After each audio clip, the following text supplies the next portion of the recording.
Hello everyone. हम कर लेते हैं public liability insurance act 1991। Public liability insurance के इंट्रोडक्शन की बात करें तो this act was enacted by the Indian government to address the risk associated with the industries dealing with the hazardous substance. यानी ये मेनली जो एड्रेस करने के लिए था, किसको एड्रेस कर रहा था, जो ऐसी इंडस्ट्रीज जो डील करी थी हैजार्डियस सब्सटेंस से। तो ऐसी इंडस्ट्रीज को एड्रेस करने के लिए इंडियन गवर्नमेंट इस एक्ट को लेके आई। This legislation aims to ensure accountability and provide immediate financial relief to victim of accident caused by industrial activity. यानी जो मेन इस लेजिस्लेशन को लाने का जो एम था वो अकाउंटेबिलिटी और इमीडिएट फाइनेंशियल रिलीफ विक्टिम्स को प्रोवाइड करवाना था। This act is a direct response to incident like the Bhopal gas tragedy. जो भोपाल गैस ट्रेजिडी जो हुई, आप सबको पता ही है। तो ये एक्ट उसी के देखते हुए उसकी मतलब इस एक्ट को लाने की रिक्वायरमेंट महसूस हुई। उसके बाद क्या बोले, which underscore the need for legal framework to manage public safety and industrial accountability. अब ये एक्ट जो है ये इफेक्ट में आया हमारा 22 जैन 1991 को। इसके अंदर 23 सेक्शंस हैं और शेड्यूल 1 है। उसके बाद ऑब्जेक्टिव की बात करें तो इसके ऑब्जेक्ट जो मेन है वो हम बात कर लेते हैं। Immediate assistance to victim. तो क्या है इसमें, the primary goal of the act is to provide financial relief to the individual affected by industries accident involving hazardous substance. This ensure that victim do not have the to wait for the lengthy litigation to receive compensation. यानी इस act का जो main purpose, primary goal यही था कि financial relief provide करवाया जाए जो कि हैजार्डियस सब्सटेंस से इन्वॉल्व जो आपकी इंडस्ट्री है वहाँ पे जो एक्सीडेंट होते हैं तो उसमें आपको इमीडिएट आपको फाइनेंशियल रिलीफ प्रोवाइड करवाया जाए, वेट ना करनी पड़े आपको लेंथी लिटिगेशंस की। तो मेन पर्पस इसका एक्ट को लाने का यही था। उसके बाद और भी जो पर्पस थे वो भी हम डिस्कस कर। To promote accountability, this this act mandates industries to maintain liability insurance, fostering a culture of responsibility among business owner who handle hazardous material. तो अकाउंटेबिलिटी लाना था ओनर के ऊपर। उसके बाद simplification of legal process by establishing a no fault liability framework. The act eliminate the need for victim to prove negligence, enabling faster claims settlement. Faster बना दिया क्योंकि आपको नो फॉल्ट लायबिलिटी है तो आपका नेग्लिजेंस है नहीं है ये प्रूव करने में आपको जो टाइम जा रहा था वो नहीं होएगा, तो फास्टर बन गया है, सिंप्लीफाई हो गया है लीगल प्रोसेस।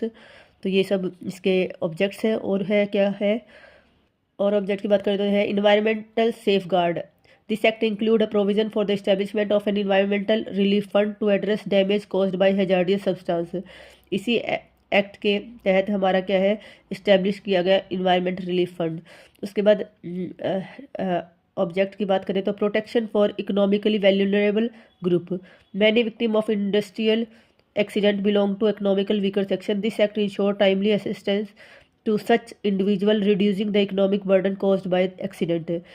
तो जो इकोनॉमिकली वेलनरेबल ग्रुप है उनको इकोनॉमिक बर्डन को कम करने के लिए जो ये ऑब्जेक्ट लेके आया गया उनको फाइनेंशियली हेल्प हो जाती है, जिसकी वजह से तो उन पे इतना बर्डन नहीं आता जो कि इकोनॉमिकल वनरेबल ग्रुप्स है। तो ये मेन ऑब्जेक्ट थे इस एक्ट को। अब एक्ट को हम समझ लेते हैं वन बाय वन।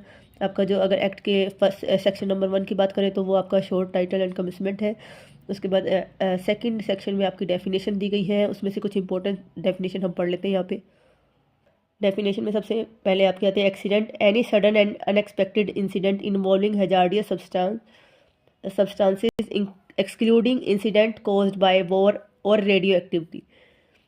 तो ऐसे सडन या अनएक्सपेक्टेड इंसिडेंट जिनमें हजार्डियस सब्सटेंस इन्वॉल्व हो लेकिन एक्सक्लूड हो वॉर और रेडियो एक्टिविटी। ठीक है, हजार्डियस सब्सटेंस क्या होते हैं, material identified as dangerous due to the potential to harm human health और the environment.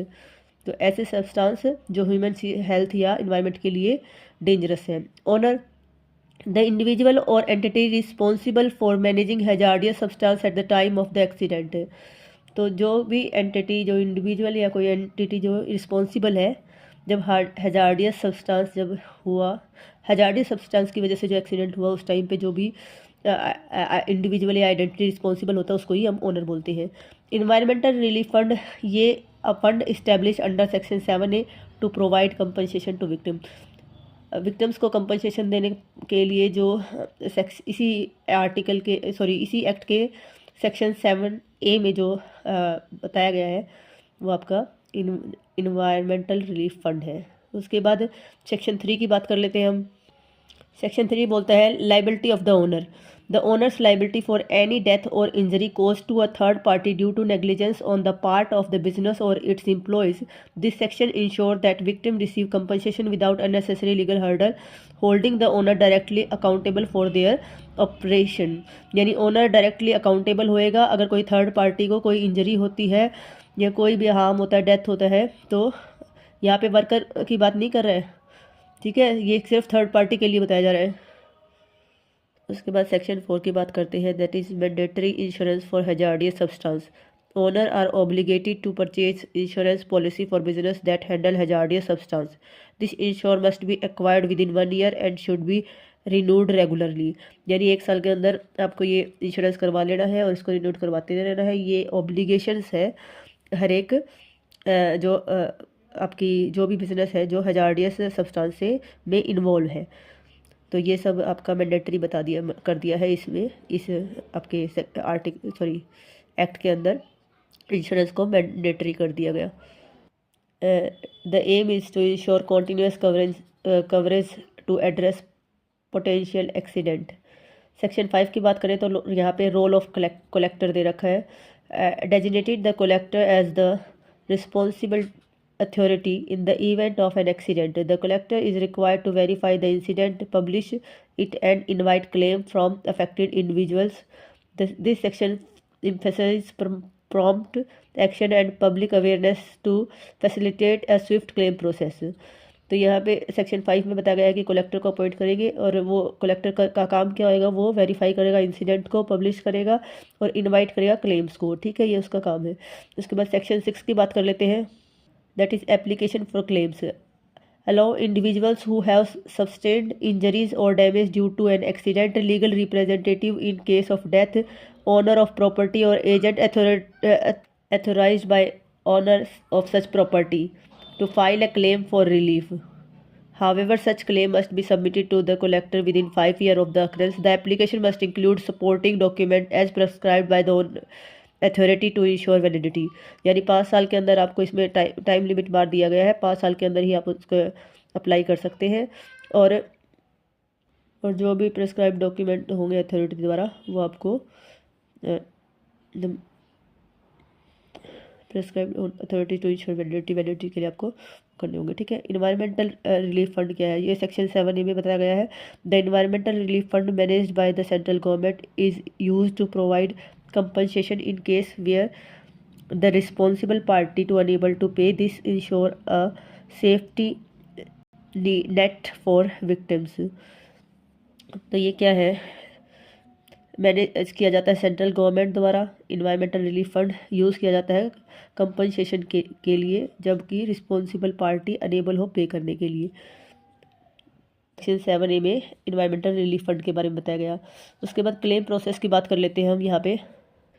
Claim process, claim can be filed by victim, property owner, legal representative and authorised agent. Application must be submitted within 5 years of the accident to the collector या फिर agent a government appointed authority. यानी within 5 years के अंदर आपको collector या government appointed authority जो भी है उसको अपने एप्लीकेशन दे देनी है। कौन कौन दे सकता है, विक्टिम दे सकता है, प्रॉपर्टी ओनर दे सकता है, लीगल रिप्रेजेंटेटिव या एन ऑथराइज एजेंट जो भी हो वो फिल कर सकते हैं। पावर ऑफ अथॉरिटी की बात कर लेते हैं। The act grant significant power to get authorise authority including. अब कौन कौन सी पावर दे रखी है, power to call for information, ठीक है, कॉल कर सकते हैं, वो सेक्शन 9 में बताया गया है। Inspecting industrial premises, industrial premises पे इंस्पेक्शन कर सकते हैं, सेक्शन 10 में ये बताया गया है। Searching and seizing hazardous material, search और सीज कर सकते हैं हैजार्डियस मटेरियल को, सेक्शन 11 में बताया गया है। Investigating accident and ensuring complaints with safety norms, investigating कर सकते हैं एक्सीडेंट की और इंश्योर कर सकते हैं कंप्लाइंस को। उसके बाद power to give direction, section 12 में बताया गया है कि इनके पास पावर है डायरेक्शन देने की। Power to make application to court for restraining on owner for handling hazardous substances. Section 13 में बताया गया है कि ये कोर्ट में एप्लीकेशन भी लगा सकते हैं रिस्ट्रेन करने के लिए ओनर को हैजार्डियस सब्सटेंस से। ठीक है, उसके बाद रिलीफ की बात करते हैं। Relief and compensation under public liability insurance. Category of compensation क्या है देख लीजिए। The act specific fixed compensation amount fatal accident rupees 25,000 per victim. Permanent disability में ₹25,000 along with reimbursement for medical expenses. Temporary disability में a month allowance ₹1,000 for up to 3 month. उसके बाद property damage में compensation of up to ₹6,000 based on the actual loss. तो ये सब आपका बता रखे थे कंपनसेशन के बारे में जो फिक्स कर रखा है। यहाँ बताया गया इन्वायरमेंट रिलीफ फंड का यूज़ क्या होएगा। जो 7A में इन्वायरमेंट रिलीफ फंड इस्टेब्लिश किया गया उसके यूज़ क्या है। तो fund is utilise to the pay compensation to victim और cover cost related to environmental clean up and damage restoration. ठीक है, तो इन्वायरमेंट को क्लीन अप करने के लिए जो कॉस्ट लगेगी वो प्लस में कंपनसेशन ऑफ विक्टिम, ये सब कहाँ से यूटिलाइज किए जाएंगे, इन्वायरमेंटल रिलीफ फंड से। ठीक है, अब आगे कर लेते हैं हम। अब इस एक्ट ने क्या कर दिया, सिंप्लीफाई कर दिया क्लेम प्रोसेस को। Victim are not required to prove negligence, instead they must demonstrate that their injuries और losses were caused by an industrial accident involving hazardous substance. सिर्फ ये दिखाना है कि जो इंजरी हुई है वो इंडस्ट्रियल एक्सीडेंट है और वो इन्वॉल्व थी हैजार्डियस सब्सटेंस में, और कुछ भी प्रूव नहीं करना नेग्लिजेंस के बारे में। तो जो नो फॉल्ट लायबिलिटी के हिसाब से ये क्या प्रोसेस हो गया, ईजी बन गया आपका। ठीक है, इस एक्ट ने इजी बना दिया इस चीज़ को। तो उसके बाद हमारा क्या है, अगर जो भी दे रखी कंडीशन है उसको पूरी नहीं करते तो पेनल्टी बताई गई है। सेक्शन 15 में भी बताया गया है इसके बारे में। The public liability insurance act 1991 impose strict penalty and on industries and individual also who fails to comply with its previous provisions insuring accountability and adherence to the law. Violation of section 4 होता है तो industry that fail to secure mandatory liability insurance are subject to secure to serve consequence including imprisonment for a term from 1 year 6 months to 6 years. Additionally, they are liable to pay 5 fine starting from ₹1 lakh. अगर आपका section 4 का violation होता है जो कि mandatory insurance के बारे में था, अगर वो आप नहीं करवाते हैं तो आपको 1.5 साल से लेके 6 साल तक की सज़ा हो सकती है, प्लस में 1 लाख तक का फ़ाइन हो सकता है।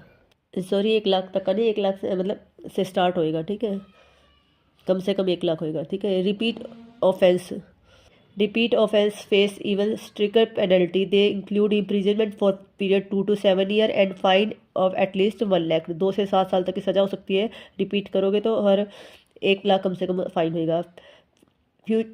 Failure to comply with direction, no compliance with order issued under section 9 और obstructing authority under section 10 and 11 can result in imprisonment of up to 3 months and fine of up to 10,000।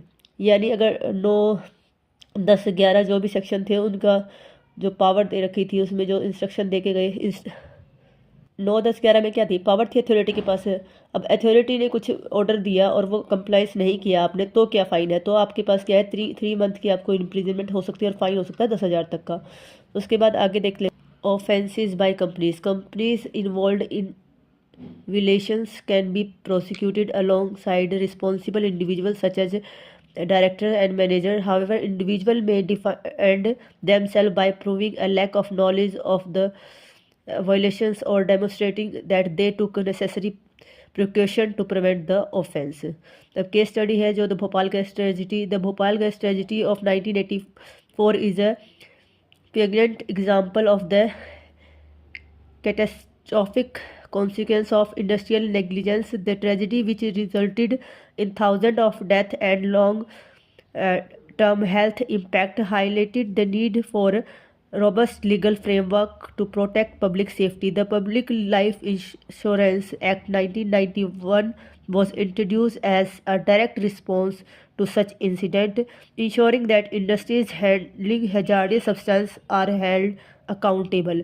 यानी जो ये tragedy हुई इसी की वजह से इस एक्ट की ज़रूरत फील हुई, और जो भी हजार्डियस सब्सटेंस में इन्वॉल्व है जो इंडस्ट्री, उन वे अकाउंटेबल होंगी डायरेक्ट, जो भी एक्सीडेंट होते हैं, जो भी डैमेजेस होते हैं उसके लिए। कंक्लूजन की बात कर लेते हैं। The public liability insurance act 1991 is a landmark legislation that addresses the risk associated with industrial activity involving hazardous substance. It ensures timely financial relief for victims, promote accountability and safeguard the environment. यानी क्या कर रहा है ये, आपको ensure कर रहा है टाइमली फाइनेंशियल रिलीफ से, अकाउंटेबिलिटी तय कर रहा है, उसके बाद सेफ गार्ड है इन्वायरमेंट का, ठीक है। However periodic update and stricter enforcement are essential to enhance its effectiveness is in an evolving industrial landscape. An industrial continue to grow and induce new risk. The act serve as a reminder of the importance of balancing economic progress with public and environmental safety. Strengthening its provision and adopting to modern challenge will ensure that it remains a cornerstone of industrial accountability in India. तो mainly इसका purpose यही था कि जो भी hazardous substance को में involve है ऐसी इंडस्ट्रीज, थोड़ा उनकी अकाउंटेबिलिटी बने, अगर जो विक्टिम होते हैं उनको फाइनेंशियल रिलीफ टाइमली मिले, और इन्वायरमेंट का भी के लिए भी ये सेफ गार्ड था, ठीक है। तो ये मेन इसके पर्पस थे। आई होप आप सबको समझ आया होगा। Please like share and subscribe. Thank you.